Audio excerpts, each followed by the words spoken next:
How's it going, everybody, and welcome to How Good Is It Really? My name is Jeremiah, I'm Luke.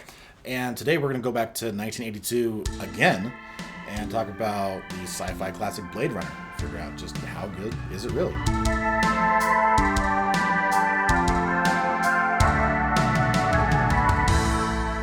Okay, so, oh my gosh, the 80s movies. This is like the second one in a row, but Yeah, pretty much. 80s Kind of. movies are just, they have like a special place in my heart at least. I know Jeremiah has his own thoughts about 80s movies in general, but Blade Runner specifically, should we just kind of like just launch right into it and go with our topics and... Yeah, let's just bullet point. So we're going to do non-spoilers first, kind of bullet point through 10 different categories of filmmaking, rate the film, and then kind of give our our initial rating, and then we're going to dive into spoilers and actually talk about the movie and give our final rating at the very end. So first category, writing. Right. Okay, so I mean, the movie's based on a book.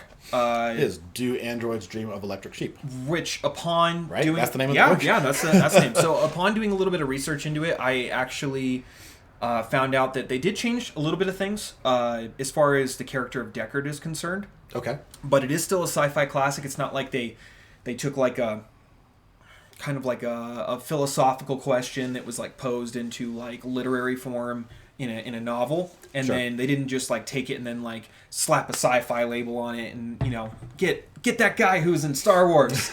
No, they actually more or less took the story from the book and then put it into the movie. They did change some things, Okay. of course. It's not really worth talking about, honestly, because it's an adaptation, but it's an adaptation in spirit only. It's not a direct one-for-one. If you want more about that, you should go listen to our Does Source Material Matter?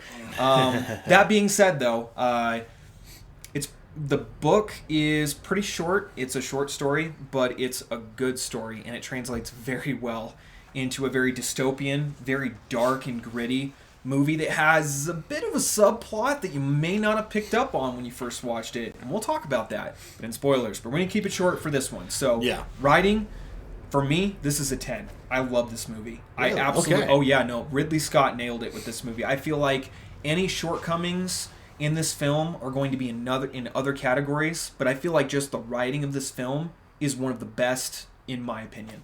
I love Blade Runner. I don't know if I would give it a 10. I think the writing in it is good. There's not a whole lot of dialogue in the movie. If you've never seen it, there just isn't. If you have, you kind of know what we're talking about.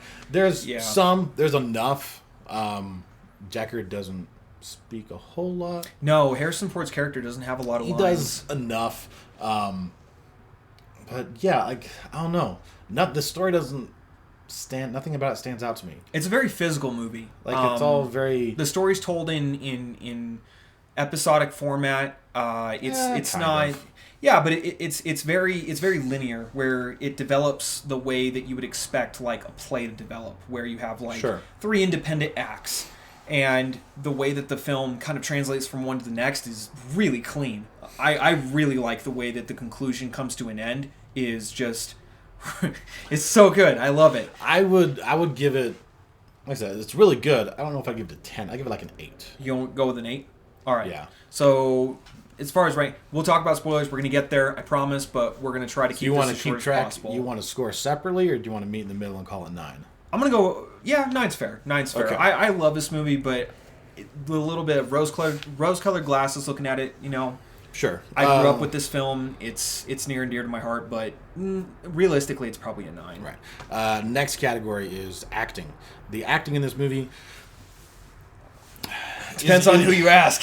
depends on who you ask. For the most part, it's all really good. Like, there's a couple characters, which we'll get into in the spoiler section, that they just don't do a good job. This Like, it's movie it just doesn't work. It doesn't play the way it's supposed to. I It don't was think. written for certain characters, like certain actors. Certain actors were just the roles were invented for them. Like Rutger Hauer's character that role was written for him. Yeah. And if you read into kind of like The some majority of of the leads are all very good. typecasted to the max, but they're also just like Jeremiah said, they're really well acted. And I mean, Rutger Hauer has a lot of improvisation in this film, which you wouldn't really hear about unless you like dig into it. But Yeah. a lot of it is just either written by himself and then was suggested to Ridley Scott, who went with it. But even still, I said 7. Gonna go with a 7. 7 on the acting because none of it stands out. Like I said, some of it just doesn't play very well, and I don't think it works the way it's supposed to in the film. I don't like. Do you have like a specific moment that you're thinking of when I you do. say it? Okay. I do. We'll get into that later. So we'll get into that later. But 7 is what I would give it initially. All right. I'd be willing. I'm gonna say 8.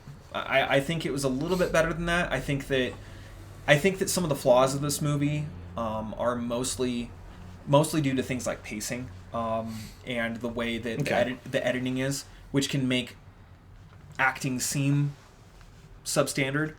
But as far as just acting as an overall score out of 10, arbitrarily, I'm going to go with an 8 on this one, personally. I can go up to 8 for you on it with you. All right. Next category, cinematography. Okay. So, I'm a fanboy of Ridley Scott. I always have been. I love the dark, gritty. He has a vision, and he executes it beautifully. I do not remember the cinematographer's name, but he did do a wonderful job. Yes. Capturing what they wanted to, which is a somewhat post-apocalyptic set in LA. all the way forward in 2019. Oh, yeah. Going all the way to 2019. Yeah. Which, yeah. Super futuristic. Which, just anecdotally, my wife pointed out, like, all of these movies have a fascination with flying cars, and I still don't know why we haven't realized that, so I'm looking at Elon Musk here. He'll get there. He'll get there eventually. I'm sure. Yeah, I'm sure he will. I want the hoverboard, though. More than I want a flying car, I want a freaking hoverboard. And Back to the Future lied. It's supposed to have it by 2015, people. That being said, though, I don't think it's perfect, so I can't go 10, but I will go 9. Cinematography's a 9. 9's fine with me. Okay. Like Jeremiah said again, the vision for this movie is a very, very specific and very just super narrow focused. Yeah. And so you're talking about a genre that didn't really exist up until really the 80s. The whole cyberpunk, post-apocalyptic sci-fi thing kind of came into its own with films like Star Wars and the original Alien, which is Ridley Scott, and that was in 1978, I believe. Or 79. I think it was 79. And Star Wars was in 77. And you have like this new way of thinking about the the future as being kind of like a lived-in place where people actually inhabit these spaces, but it's with technology that didn't advance past like DOS. So there is still this really crappy 80s look to the technology, but it's in a universe that just is very far advanced. Yeah. Everything, and I personally think that's the pinnacle of science fiction. In my personal opinion, that's my go-to. When I want to watch just an amazing science fiction movie, I'll watch Blade Runner 2049, the new one. I really liked that film, and I think that they captured the essence and spirit of this film in that one, which is hard to do, considering the amount of special effects and prop manufacturing that went into this film. The cinematography, in my opinion, on this film is just really good. Really good. Yeah, I agree. And it never feels like you're looking at a set. I will say that was something I noticed. False. 100% does at times. Oh, no, I disagree completely. We can get into that later. Next category, editing. Okay, editing. This one's an odd one because there's 3 different cuts of this movie. You have the original theatrical release, you have the director's cut by Ridley Scott, and then you have the final cut, which is, I think, like 5 minutes longer than Scott's version, right? Yeah. Something weird like that? There's basically the sequence in the middle of the film that spans about 30 seconds that they add in or take out depending on which cut you watch. And then there is a dub over by Harrison Ford that was added post filming to kind of explain plot and just give exposition because the producers felt that the audience was too dumb to understand the film. In their words, they thought that it was too confusing. I'm gonna say that they're just uneducated swine and didn't know what they were looking at. You filthy swine. Yeah, It's not that confusing. It's easy. it's really follow. not It that really hard to is. get. There is one thing though that we disagree on, that a lot of people disagree on, and that is Oh, we kind of, can get there. We'll get there. But that is not a fault of editing. I think it's intentional, and we'll talk about it. And there's probably- the it's reason probably why intentional. certain sections of the movie feel really either hypertense and awkward or drawn out proactively for no reason. Yeah, I think the editing is very, like you said, there are portions of this film that feel very kind of drawn out for, like, they just hold on to shots just a little too long, but it's like almost intentionally so. Like, it's done for the effect of making you feel uncomfortable or like you're lingering too long.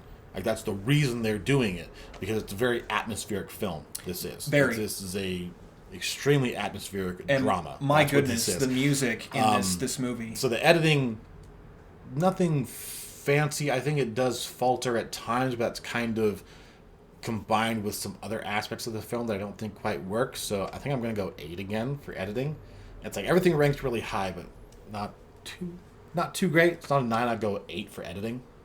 Okay, I'll settle for an 8. Okay, we can do that. Well, you just mentioned though, score and soundtrack. Yeah, Vangelis. Yeah. Written, composed, and performed Yep. by Vangelis, and I love it. Being I an really do. atmospheric movie, the music does a lot for it. Oh yeah, And it's you can't have Blade Runner without the music from this film. It makes the film Yeah. what it is, in my opinion. it definitely adds to what it ultimately is. So I don't think there's any 10. Music's a 10. Yeah, easy 10 for sure. Just the tension that is built in the end of the film, the emotional scenes when you're supposed to feel something, you absolutely do feel something. And again, getting to that kind of those ad-libbed lines that Rutger Hauer just had these moments of epiphany and then suggested them to Ridley Scott. The music just plays so well with some of those, and it's just one of those times where an actor and a role fit so well together. I think actually that Rutger Hauer does a better job of acting in this film than Harrison Ford does at playing the actual main character. I personally feel that way. Well, I have thoughts about Harrison Ford as an actor, but for another time. Okay, For another that's time. okay. All right. What's next? Visual effects. Visual effects. I mean, surprisingly, the majority of the film, as far as like, I guess you'd call it like CGI, is mainly just blue screen editing with kind of like matte drawings that are kind of superimposed on themselves for in Right, certain like sections. lots of matte paintings and stuff that's used for the cityscapes and everything. It works. There's only a couple yeah. places where it's really obvious. The rest of the time, the immersion's there. It's easy to do because it's all shot in a perpetually rainy, dark city, which Yeah, helps. But the general design of everything is done in a way where they don't need like Star Wars level special effects. There's no blaster bolts. There's no Sure. lasers. It's bullets, flying cars, and Chinese noodles and neon signs. Like there's not a lot much else No. there really. And the flying car effect looked cool. I mean, they did it really well. I mean, I was looking for signs of like whatever crane or lift was used to like lift it. And I loved the interior of the actual like Blade Runner cop cars. I've always loved that. It looks so cool. I love that cheesy 80s stuff. But what did you think about it? What would you rate it at? For me personally, Yeah. I think it's a 10.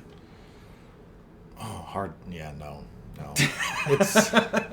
It's good. It's not that good. It is not that good.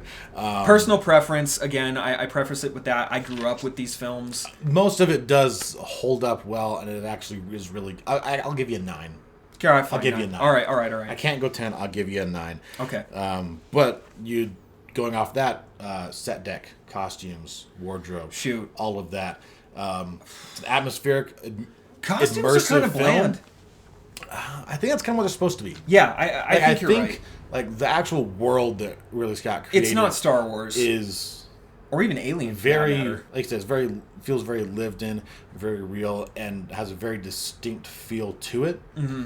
And some of it is completely impractical and stupid.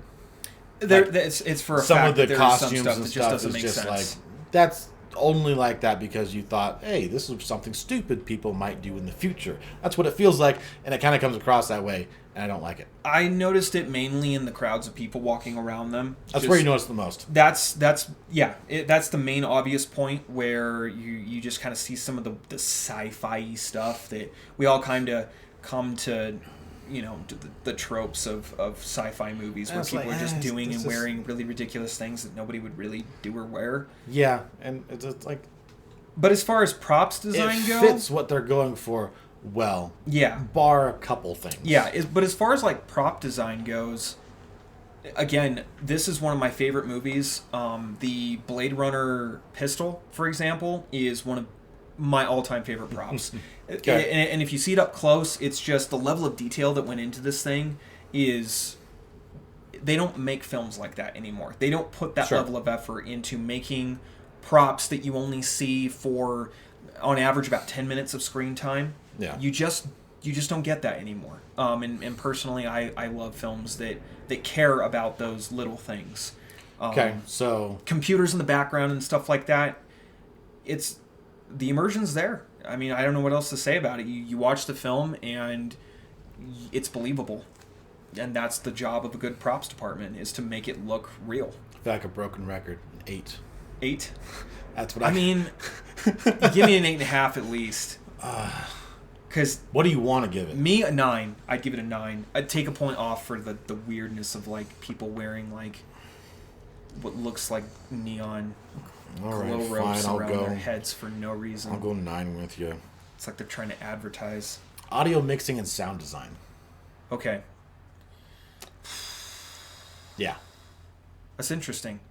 because the music is the big part of this movie. Yeah, I was the gonna sound, like there's not a whole lot of sound design. Whooshing doors and gunshots. Right, and all of it is serviceable but not outstanding. No, he's right. The movie relies primarily on the visual cues to tell you what's going on, and you need to be paying attention to the dialogue, yes, but more so, the world that Ridley Scott tried to build was visual in It's nature. the visuals and And the the music. auditory cues from the music. Yes, and I mean it's like any average film. There's no lag or weird spots where the sound doesn't fit the moment. The piano sounds right. I did really like the way the Oh, yeah. computers sounded. The computers have a very accurate, very 8-bit sounding design Yeah. to them, and they didn't try to sci-fi it up. They just kind of made them be what they are. And you And this watch is what any- computers sounded like in the 80s. We'll make it sound more like that. yeah, and This so is what it I sounds mean, like. you just get like that stereotypical old computer sounds. The gunshots sound like gunshots. Flying cars kind of sound like flying cars. They have like a whooshing, kind of like a Elon, plane. get on it. Yeah, yeah. I don't know. That's really it. I didn't really have anything else. What would you rate it? I'd give it a 10, but then again, it's not exactly See, like it's you're impossible. too generous. You're I'm too sorry, generous. it's just, well, it's there, and you forget it's there, which in my mind the is reason when her it's ratings done are so right. different because he starts at 10, I start at 5. That's Like fair. 5 is the baseline for me, and it kind of goes up or down if it's good or bad. Yeah. Where it's like I'm like a 6 or 7 range for because like it's serviceable, like it does what it's supposed to do, but like it's Well, not what great. would detract from a 10 in your opinion? Like, what makes it to where you wouldn't be willing to give it full marks for just being good sound design? It's not featured a whole lot in the movie, and it's not really necessarily a fault of the movie for that, but where it is, like, I don't know, it all just sounds fine. Like, nothing stands out. There's nothing special about what you're hearing about these sound effects that are actually put in to replace certain things. So you that feel were like caught it could in have been camera, it could have been more grandiose It could have then? been. It could have okay, that's a fair assessment. and it was just Fine, I'll serviceable. meet you. I'll meet you at an 8 for that then. That's a plausible explanation. I'll give it to you.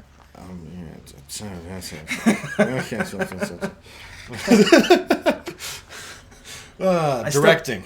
Okay. You are a Ridley Scott fanboy, Yep. apparently, so I know this is a 10 for you. No reason for you to speak. I mean, it's good. It's not his best work. It's definitely a vision that he had. This And was I a think film he it comes wanted. across almost perfectly. Yes, no, he accomplished and set out to do exactly what he wanted. Any failures is a failure of the vision little bit. itself, not his directing. And I feel like, again, we'll talk about it in the spoiler section, but there are a few key moments where there are some, what would seem to be, to the uneducated eye, awkward moments that are directed poorly. I'm just going to assume you want to give it a 10. No. No? I'd go 8.5, honestly. Okay. I feel like the movie rushes the third act a little bit, where there's a lot of exposition, there's a lot of story building. In the very beginning, they don't give a lot of context as to why Blade Runners are as big a deal as they are, and I feel like that is both a lacking point in narrative, but also from a directing standpoint, that's your job, is to give me as the viewer a reason to care about what I'm looking at. And so I think they kind of try in the beginning to give you a reason for that, and then in the end, it gets rushed. The film feels like it just accelerates to like ludicrous speed at the very end, and they Okay. just go. I'll give you an 8 on it then. Yeah, 8 is where I'd be most comfortable with it. Okay. Overall enjoyment. Final category. 10. Personally, me 10. But you have to be a fan of 80s sci-fi movies in order for that to be a 10.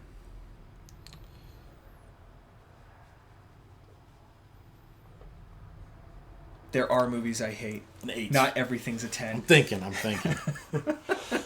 I really enjoy this movie. I don't enjoy it that much. I'll give it an 8. 8. Okay, I'll meet you at like So maybe a 8.5. 9? 8.5, 9. Yeah, I think we can. I'll Okay, give it a 9. well, maybe this is a good point to bring this up. Depending on which cut of the movie you see, that would drastically alter It can. my We are score. the one we are talking about specifically is the final cut. Which is the one available on Netflix as of May 8th, Sure. 2022. Yeah. So if you're watching this in the future, sorry, you can probably find it on YouTube or on Amazon Prime. Yeah. You can find it if you But want to there watch are it. It's not hard. There's the theatrical cut and there is the director's cut. Don't watch the theatrical cut. No. That is the least of the three. If you It- want to watch yes. one, watch the director's cut or the final cut. Agreed. 100%. Our gives us our first initial rating of 87, Yeah, that's fine with me. which sounds about right. Yep.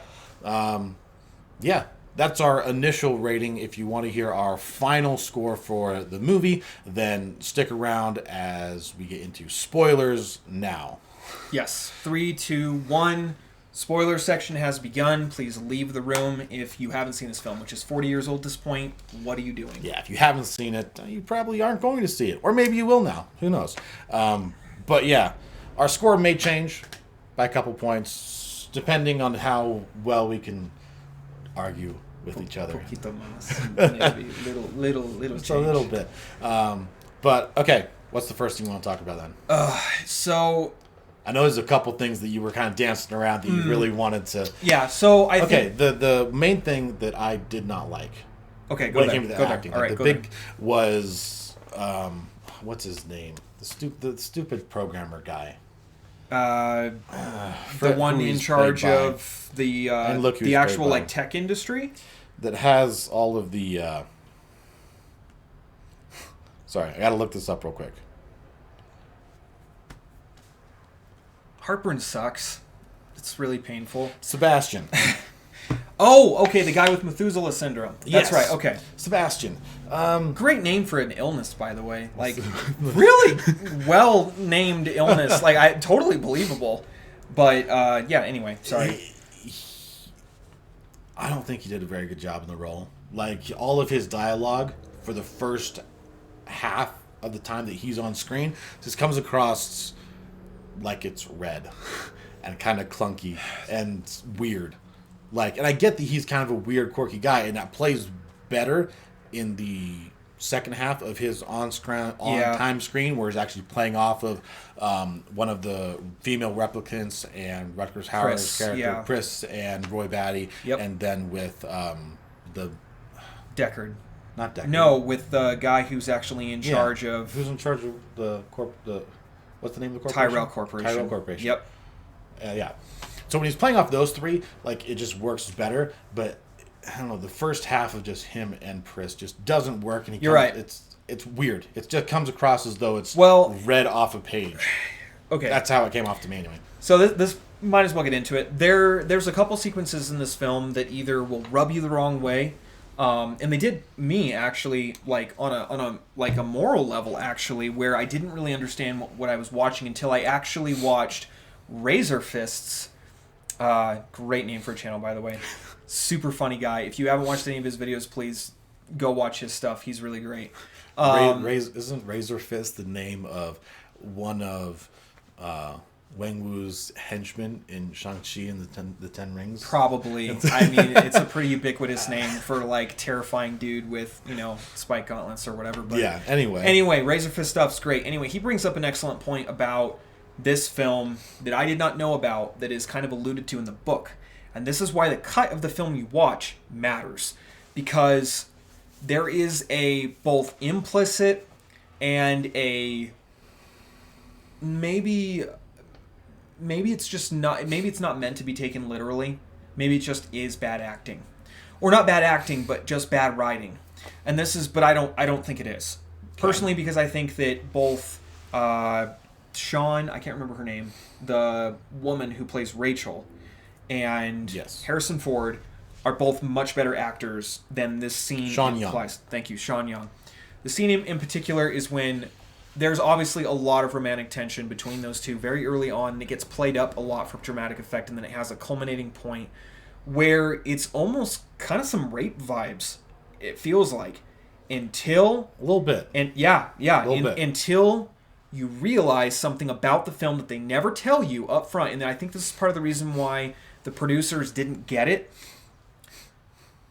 A lot of people have speculated that Deckard is also a Nexus 6 replicant. Right. And has implanted memories, and therefore has a very limited amount of emotional depth in order to reference the world around him, which would explain why we have literally no introduction to his character other than he gets brought in off the street while ordering some food, and you get nothing more than that and a brief explanation about him being the best. He has no backstory to speak of aside from a line about writing music and a dream sequence that happens in the middle of the film and involves a unicorn. And why that matters is related to the end of the film. But that scene, it's very tense and it's very uncomfortable to watch unless you approach it with the mindset that as a replicant, both of them have no idea how to deal with the emotion that they're dealing with. And so it comes across like a 12-year-old would approaching something like that. And in that light, it makes sense. Okay. At least to me it does. Which answers why I would give it a high score in directing and acting, because I don't take off for those few scenes. Now, getting back to Sebastian's character, I think that he might also be a replicant, and that would explain why his lines are can't dull. Be your fail-safe for everything. It's not, but in this film, it's actually like an intrinsic part of the narrative, and it's the reason that the film is being made in the first place, is to tell the story of these people who are. Do they have a soul? Are they like you and me? Are they not? Okay. That's the point, is to answer a question of, are artificial people just slaves, or do they have sentience? And that's a question for the ages. I mean, until we have like true artificial intelligence. Never know. Personally, as a Christian, I don't feel that a created object can be imbued with a soul. I believe that God is the only one who can give a thing a soul. A lot of people would disagree about that, but that being said, in the film, in the universe that it's created in, it is ambiguous intentionally. And I think that is the reason why it would explain... Well, Triss is just... She's an android, and they give you that information within the first 5 minutes of the movie. Yeah. Sebastian, they don't tell you that.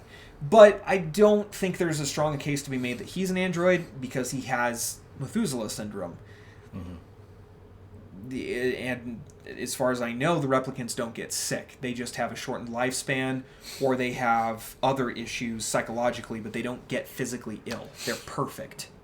So, I don't think Deckard's a replicant. Okay, give me your reasons for why. Because he's in the sequel. Okay. But Rachel is as well. Rachel's recreated, though. It's not actually her. No. I meant her character is actually, like, discussed in the prologue that is given in the exposition of that film. She just dies shortly after giving childbirth. And her daughter is part replicant, or all replicant, and part human. I mean, it's up to the viewer to decide. But I'll give you the reason. So can replicants actually reproduce? With each other? That is a great question. And the reason why were I would they designed to do that? I would say yes in Rachel's case specifically. I don't think they were designed to do that with each other.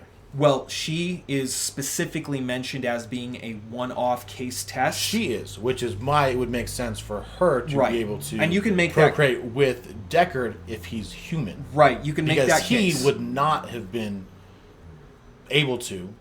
He would not be the same version as Rachel and have that capability. Right. Is what I'm getting at. Right. Where in order for them to actually have a child, he would have to be human, and she can still be that version replicant because she's a one-off, and Deckard is not the same. It doesn't make sense. It doesn't track within the timeline for him to actually be... So, getting to... Especially... Sorry, I'll let you talk. If the Nexus 6 are designed to die after 4 years, 6 years? 6-year lifespan, I think. It wouldn't make sense for them to... It was a 4-year lifespan. It was 4-year lifespan. It wouldn't make sense for them to create Deckard to live longer than that if they can keep reproducing him.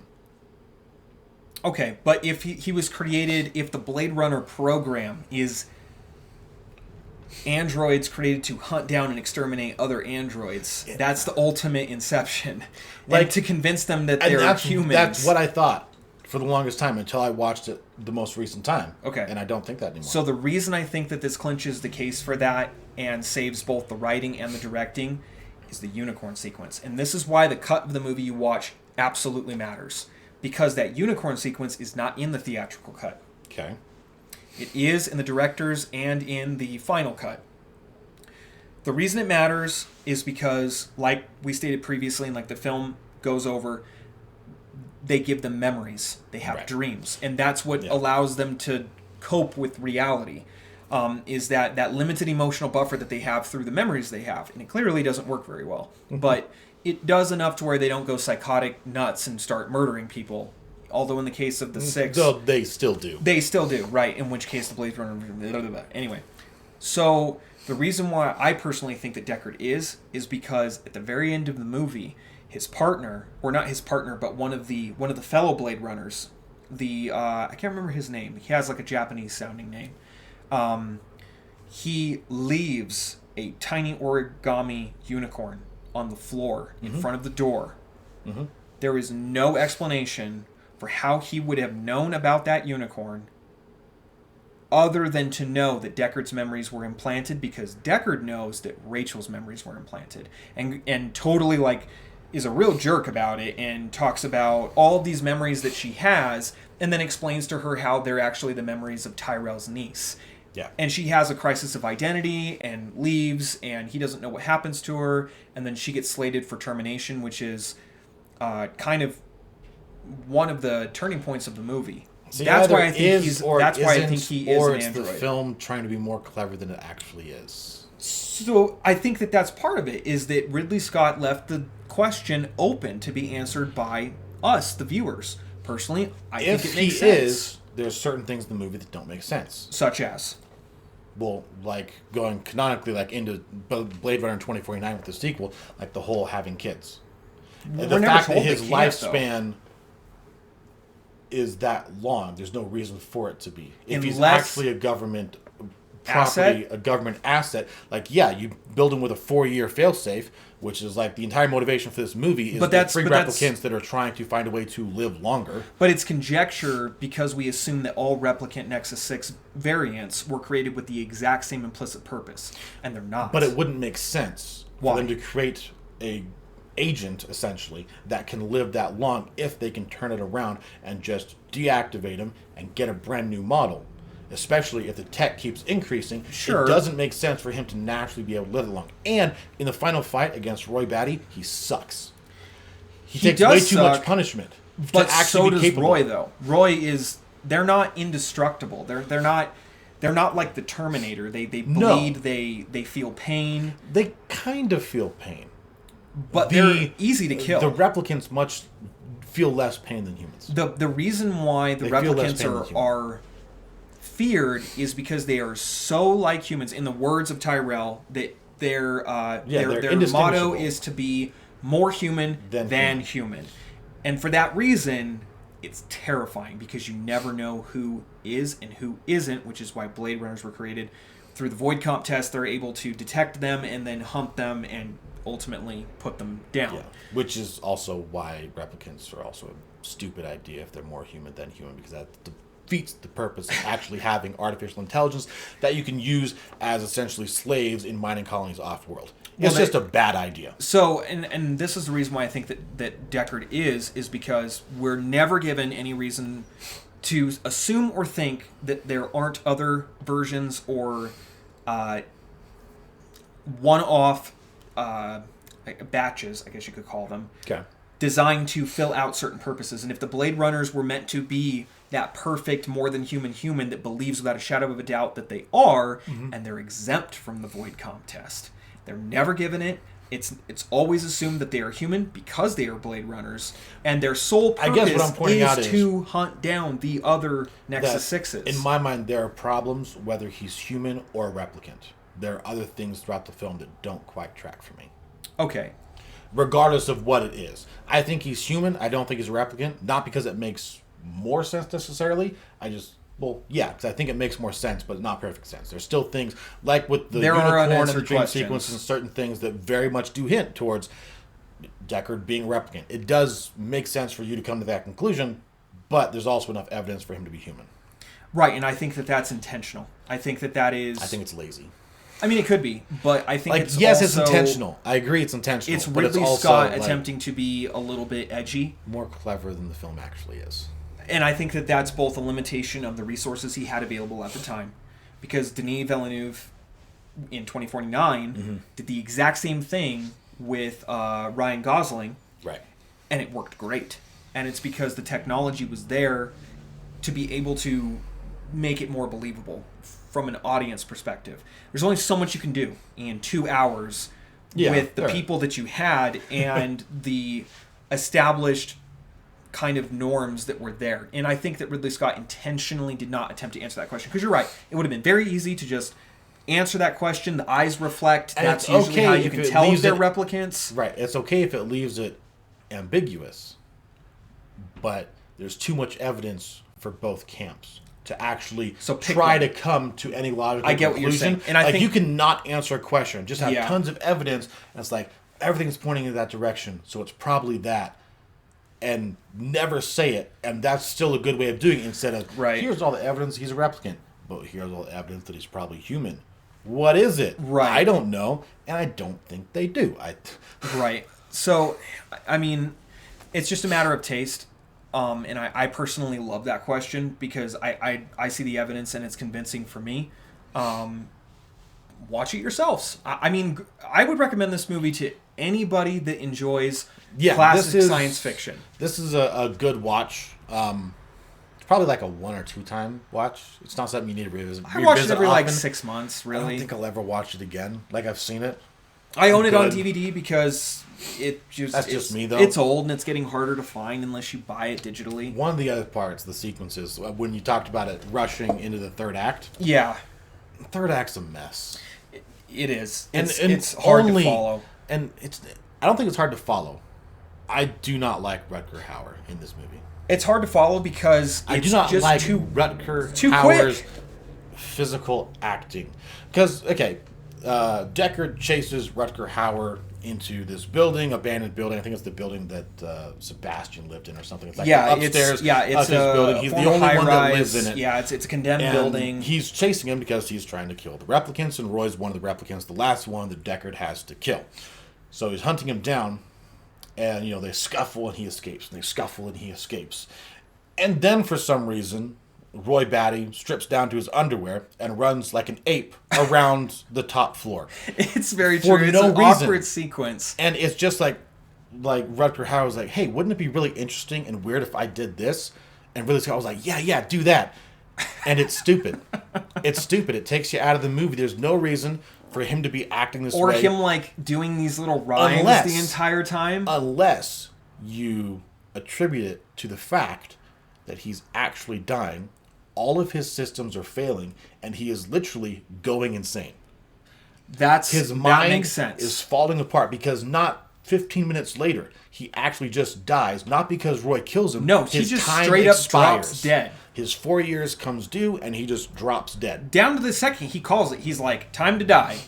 Yeah. And just... And I don't know which one I think is correct. I don't know if it's just really bad ideas on set that Ridley Scott just ran with, or it's kind of makes sense for his character. Well, all the other replicants are kind of nuts as well, and it makes sense. His brain decaying essentially because they're on a 4-year lifespan. Well, and then he has this moment of clarity. I don't know if that's how it works because they don't tell us. Right, and I think that is probably why the producers thought that the movie was a little confusing, because they were probably told ultimately by Ridley Scott what they were supposed to get, and they're like, well, that makes no sense because the film doesn't tell you that. And he's like, well, that's not my fault, you're stupid. So, but the film does not tell you a lot. That's true. There, you can understand most of this movie. It leaves certain things up in the air that it probably shouldn't. Right. They probably shouldn't. And this is one of the things where I don't know if it's something they should or shouldn't have like covered more, just because I don't know if that's how they die. Do they actually go crazy and insane and fall apart at the mind? And then just like drop this, dead? Where he's, speaking in riddles and rhymes and like running around taking his clothes off. Yeah. And just kind of toying with him, like not trying to kill him, not trying to live because he knows he's dying. I don't get it. And he's ultimately, in the end, trying to teach Deckard a point about life, about how living in fear is the definition of being a slave. It's a really good line. It was really well delivered. And he says, as Deckard's about to fall to his death off of a building after, he's slipping in the rain off of the side of this building. Because it's always raining.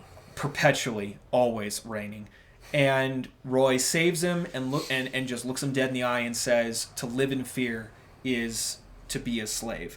And then has like this moment where, for me personally, it's my favorite part of the movie.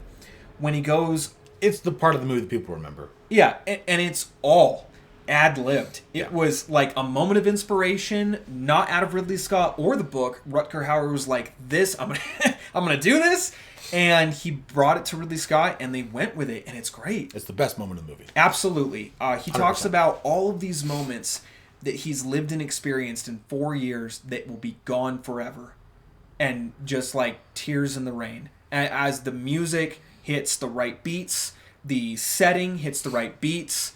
The framing of the scene itself is the emotions there, and it hits hard. And I think for me personally, that is where the film really has its message kind of outlined, what they were trying to do. Given that this is a more kind of atmospheric kind of film, and it's about what does it mean to be human. That's the entire question of this movie. So I think a lot of people give it some slack for not making sense because it's not trying to make sense. It's trying to make a point. It's not even trying to make a point. It's trying to ask a question. It doesn't answer the question. The entire question of the movie is just, what does it mean to be human? And it pits a human character that they present, Deckard, against these replicant characters, or supposed replicants. Yes. That's the question, are these we don't android know. There's beings, no way to actually tell except for the test, which he only does on, I think, 2 people. Well, no, he does it on 2. You're right. He does it on Rachel, and then he does it on... Or he doesn't perform it on... the first guy does Leon. it on Leon. The other Blade Runner does it on Leon, and he gets blown away. Yeah. But I think the point... You could pretty much guarantee that the replicants are who they say they are. Maybe. Because the film doesn't make sense at all. Like, it breaks down to nonsensical level if you say that they're just people that he just blew away for no reason. Most likely replicants. But almost assuredly. There are definitely some spots in this movie that we've kind of already talked about that I think a lot of people kind of gloss over and it's like, oh, that's fine, it's okay for this because it's like this is the message of the movie over here. Right. Instead of, you know what I mean? Yes. And I don't know. I agree. I don't think the message of the movie is that profound that you can kind of No, I think its ignore things elegance that is don't in make its sense. simplicity. I think it is supposed to do exactly what it sets out to do. To ask a very simple question: are these people truly alive? Do they have a right to live and exist? And what is the basis for that right to live? And then also, on the other hand, are the people who believe that they're human hypocrites in just their everyday life, and they don't even know. I personally feel like it's a really simple movie that goes over a lot of people's heads because it doesn't give exposition the way that a traditional Western film typically does, No. where they hold your hand and tell you everything. Well, This film feels more like a French film from. There was one French film I remember going through in college where I just remember looking at my the professor and I was like, what was why? What was this movie about? And then he outlined kind of this meta narrative that was running below the surface, Yeah. and I was like, oh my god, that makes so much yeah, sense. it's movies that aren't about the movie itself isn't about anything. And you kind of have to look at it from a different perspective, I really feel like. And I think for a lot of Western audiences, it misses the mark because it's not a traditional Western film. I think it has those classic sci-fi space cowboy elements to it. And I think on that surface alone, a lot of people watch it and they're like, yeah, it was cool. I don't even know if I would say traditional Western film. I would say traditional film in general.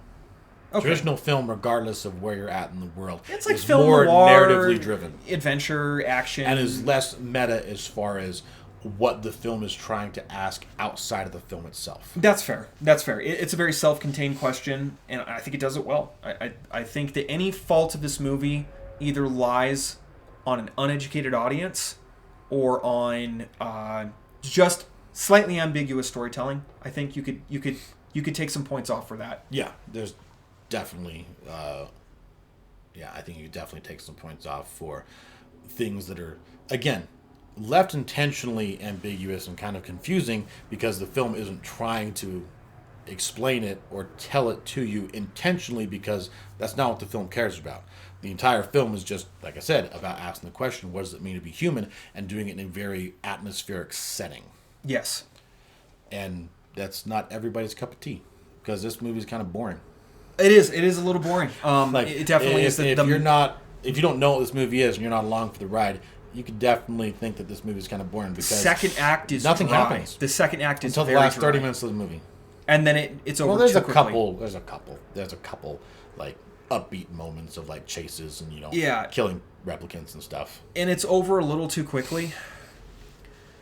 I will say there was the moments of levity for me personally were the dial-up or the video phone in the club, and it was $1 a minute or something, like the surcharges for a 30-second conversation were like $1.50.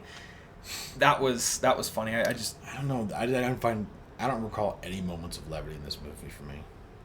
that was the only one that I can think of, and the fact There that wasn't the a single Asian part dude where it's who's like, in the oh, lab. that's clever. It's just like nothing. No, hit. I think they're more just me personally. I find it funny that the Asian dude in the lab the dude's ageless. He physically does not age. He played in Big Trouble in Little Chinatown, which that movie came out I think like 5 years after this movie did, and then he's the voice actor for Poe's dad in Kung Fu Panda, and when you look at him today, he's the same person. He doesn't age. So I just pointed that out to my wife, and I was just like, this guy he just does not age. He's like a robot. But other than that, this movie doesn't have a lot of funny moments. It's not a funny movie. No, and it doesn't have to be. No, it's a great movie to watch if you got to take a day off work because you're sick and you just want something to do and you don't want to watch another, Netflix garbage nonsense film. You just want to watch something that you've never seen before and you like sci-fi. This is a good one. Definitely. Yeah. I disagree. This movie is not for people who like sci-fi. Okay, why would you say that? It's a sci-fi setting. That's it. Okay, that's fair. That's fair. This is a drama. You're right. This is You're hands right. down a drama. This does not play or feel like a sci-fi. It's very dystopian. You drama. are absolutely correct. I stand corrected. So if you're Absolutely. a fan of like drama films and like more slightly character driven, like not a whole lot happening, but dialogue and scenery and music driving the narrative, then yeah, I think you'll probably enjoy this movie. Yeah. But it's not like, what's the right term for it? There's a specific term that I can't remember, but no, I wouldn't exactly call it. It doesn't follow It is the sci-fi, genre. but I wouldn't say that if lines, you're a fan of though. sci-fi, you would like this movie because this movie is first and foremost a drama. It is absolutely Just it is in a a sci-fi drama set in a sci-fi setting. Yeah. Much the same way that Star Trek is Shakespeare in space. Yeah. And that's the reason why I can't stand modern Star Trek, because they've forgotten what Star Trek is supposed to be. Well, I mean, original Star Trek was really stupid, so. Well, we talking like 1968 Star Trek or like Next Generation level Star No, Trek? like original 1968 Star Trek. I mean, Like 66, it's rough to 68, watch, but like It's like William Shatner will always be Captain like, Kirk. Gene Roddenberry had a great idea, but like it took a decade for it to get off the ground. It did, and then it just kind of flew, and then went, and then died. I don't know. It's personal I think preference. I've seen but one. I can't stand modern Star I've Trek. only seen one Star Trek movie. Period. The original Star Trek movies. No, Like I saw the Wrath first of J.J. Khan. Abrams one. Oh, I'm sorry. Well, because I'm not a Star Trek. Like it was never something. I have to go watch Star Trek. I don't care. I never cared. Yeah, I love the original 6. Like the Undiscovered Country is. I think like, the most easily my favorite of Star anything Trek movie. other than that Star Trek that I've seen was just like when your dad happened to be watching it when I was Yeah, over at yeah. the house. Just think he like was sit down and watch like an episode or two with him or something. Yeah, I think he was watching Star Trek 1, the very first one, just from like 1978. Yeah, I think. but or that's the most 79. of outside. Yeah. No, it was like Abrams' 1980s actually, 82 I think. First of the latest trilogy or whatever. Yeah, but he's right though. It is a sci-fi setting depicting a drama. Yeah. That's fair. That's fair. So where are we sitting at? We're at about 51 minutes in. So Yeah, I mean we can unless there's more to talk about. I don't really think so. So it's really cut and dry. Yeah, there's not a whole lot of negative to talk about in the movie. Like, just kind of is. Like, everything that I didn't like, I pretty much covered. Everything that I really enjoyed, we kind of covered. There wasn't a whole lot that I really, really enjoyed. It's just all good for the most part. Yeah, no, it is a good film. We had an initial rating of 87. How do I feel about that number? I don't know. I feel like 85 is better for me. I'll go 85. Yeah? Final cut though. Okay, so you watching the theatrical cut? That movie is just. Theatrical not cut there. was the first version that I saw. I don't remember a whole lot about it specifically. Theatrical cut is not there. It does not do it for me at all. Final cut is a solid 87. But watching the final cut, I think I told you this before we started recording. The movie as a whole made more sense for me watching the final cut versus the original cut. Agreed. Director's cut is good and it's passable. And I kind of like the epilogue at the end that Harrison Ford kind of gives. And yeah, you could say that they're really lackluster lines, and that was intentional because they tried to get them not to go with it. But producers will be producers, and they thought that audiences wouldn't like the movie otherwise. For whatever reason. Yeah. Anyway. Okay, well, there we have it. I guess 85. Will be Yeah. our final rating for Blade Runner. Thank you for watching. If you enjoyed this content, please leave us a like and consider subscribing. We'd really appreciate it. And please let us know your thoughts and opinions on the movie in the comments below. We'll catch you next time.